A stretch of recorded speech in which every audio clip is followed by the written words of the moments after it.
firman Allah, makanan malaikat tidak datang di istana, dia datang di padang gurun. Bukankah orang Israel 40 tahun di padang gurun? Dikasih makan makanan malaikat. Bisa bilang bosan. Maka saya harap janganlah pernah bosan mendengar firman Tuhan. Sebab kalau kita bosan, kita jadi orang seperti Marta. Cakah ciki, repot sana, repot sini, sana, balik. Tadi siang saya harus mendoakan 13 orang panitia Natal hamba-hamba Tuhan di Bandung pada tanggal 3 Desember.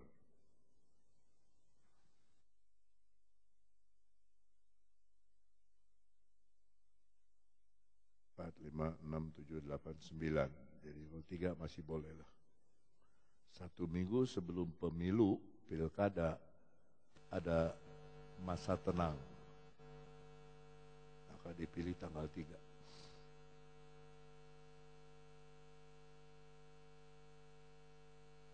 Ingat, firman Tuhan tidak datang kepada kaisar, pemerintah dunia, tidak datang kepada wali negeri, Pontius Pilatus, tidak datang kepada Raja Herodes dan Raja Filipus, dan Trakonitas, tidak. Dia datang di padang gurun. Maka kalau kita sedang mengalami dalam tanda kutip padang gurun dalam hidup kita, jangan susah. Ada makanan malaikat menjamin saudara. Dan jangan pernah bosan kepada makanan dari surga ini. Di dalam ayat Amsal 1 ayat 27 sekarang, apabila kedahsyatan datang ke atasmu seperti badai. Waduh. Kedahsyatan datang seperti badai. Karena namanya saja Amsal, penuh dengan gambaran-gambaran seperti wayang. Wayang itu datang dari bayangan. Makanya ada wayang dulu tuh main bayangan di senter lampu, wayangnya perang. Yang nonton bayangan. Dan demikian juga Tuhan memberi kepada kita bayangan-bayangan. Kedahsyatan itu seperti badai.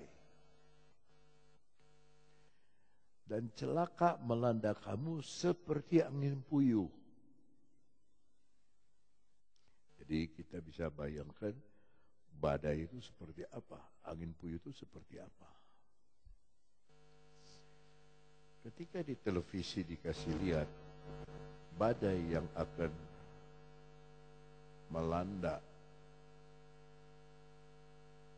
Taiwan dan Tiongkok, dia datang dari arah Aceh Selatan, badai itu turun ke bawah, ini untung kita, ke bawah Pulau Jawa, terus mengelilingi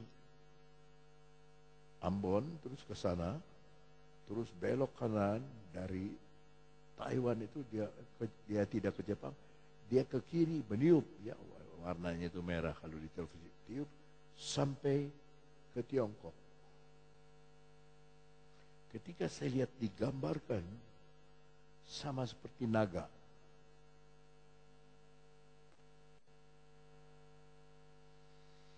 Dan badai itu melanda Taiwan. Jembatan yang kokoh roboh. Taiwan itu negara modern.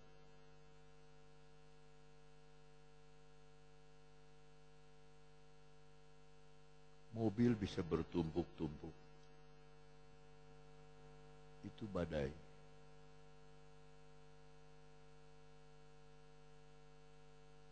Payung balik, lepas dari tangan orang, terbang. Toko ditutup, pintu hancur, terbuka. Begitu kuat badai itu. Kalau angin puyuh, angin pusar. Badai itu angin umum.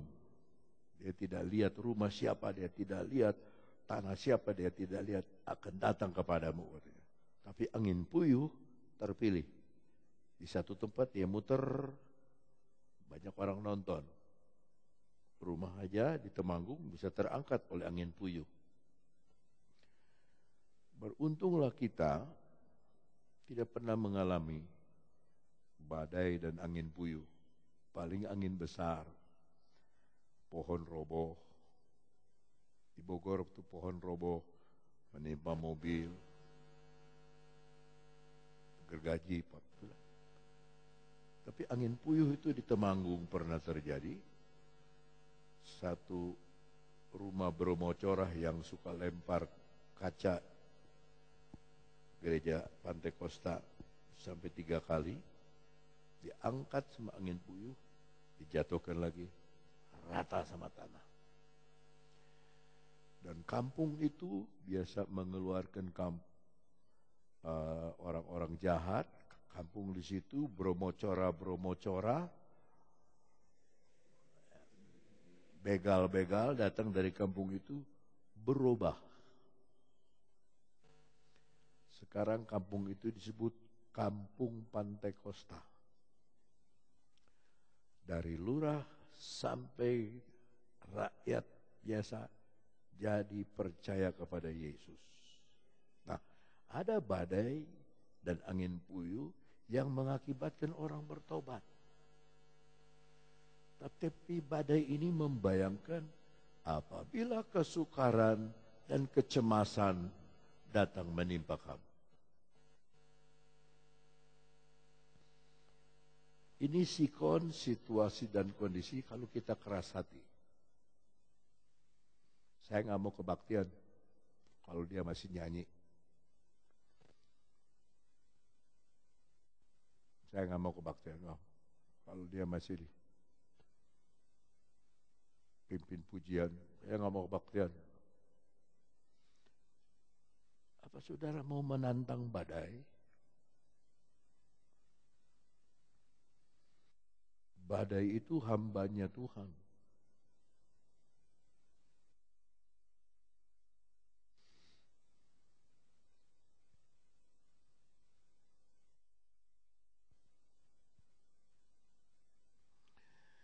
Ibrani 1. Kita baca ayat 1 dan seterusnya. Setelah pada zaman dulu, pada zaman Israel, zaman dulu nenek moyang, Allah berulang kali,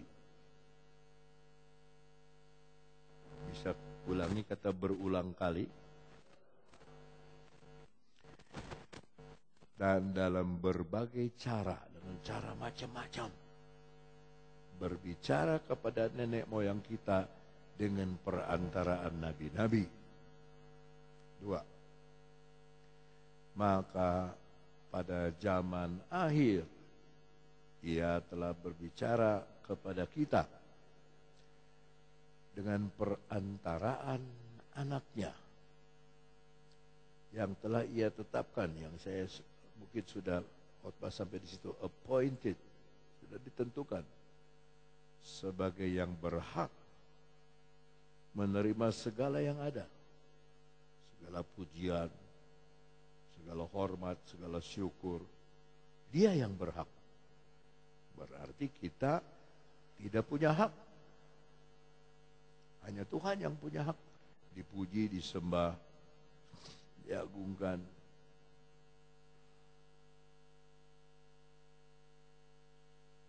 Menerima segala yang ada. Oleh Dia, Allah telah menjadikan alam semesta. Kalau alam mungkin terbatas kepada tumbuh-tumbuhan, ya, alam. angin.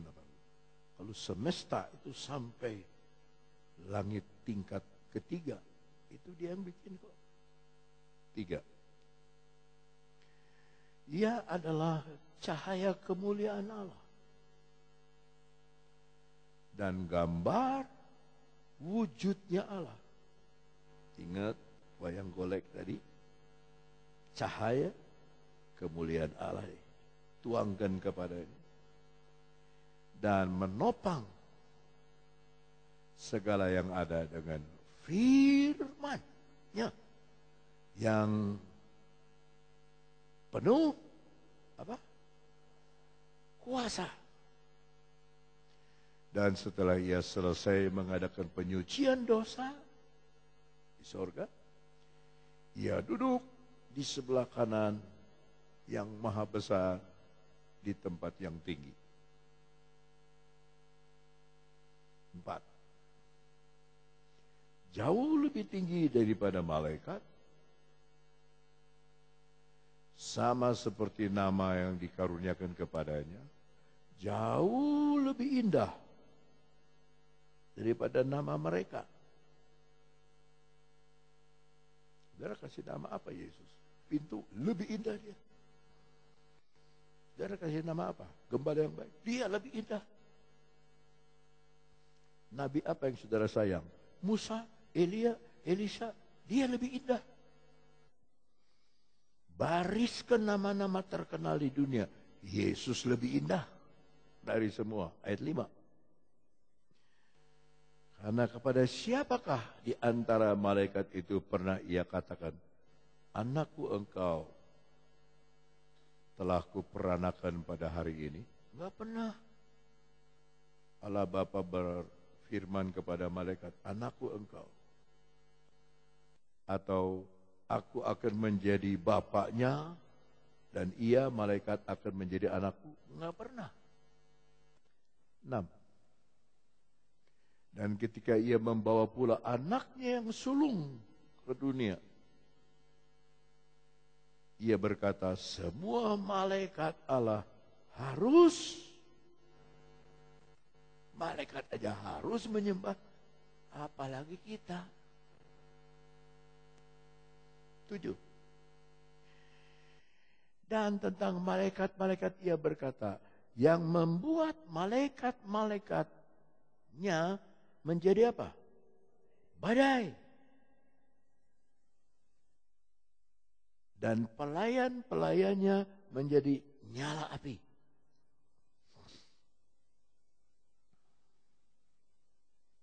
Yang kalau di Amsal badai datang kepadamu, dalam perjanjian baru badai itu malaikat, malaikat itu jadi lawan kita.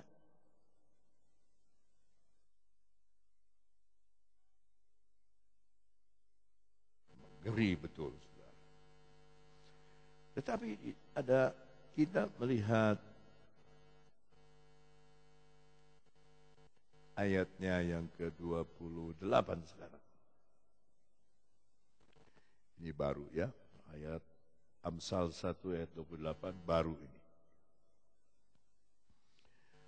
Pada waktu itu, pada waktu orang-orang yang tidak mau menerima Yesus, yang senang berbuat jahat, ya,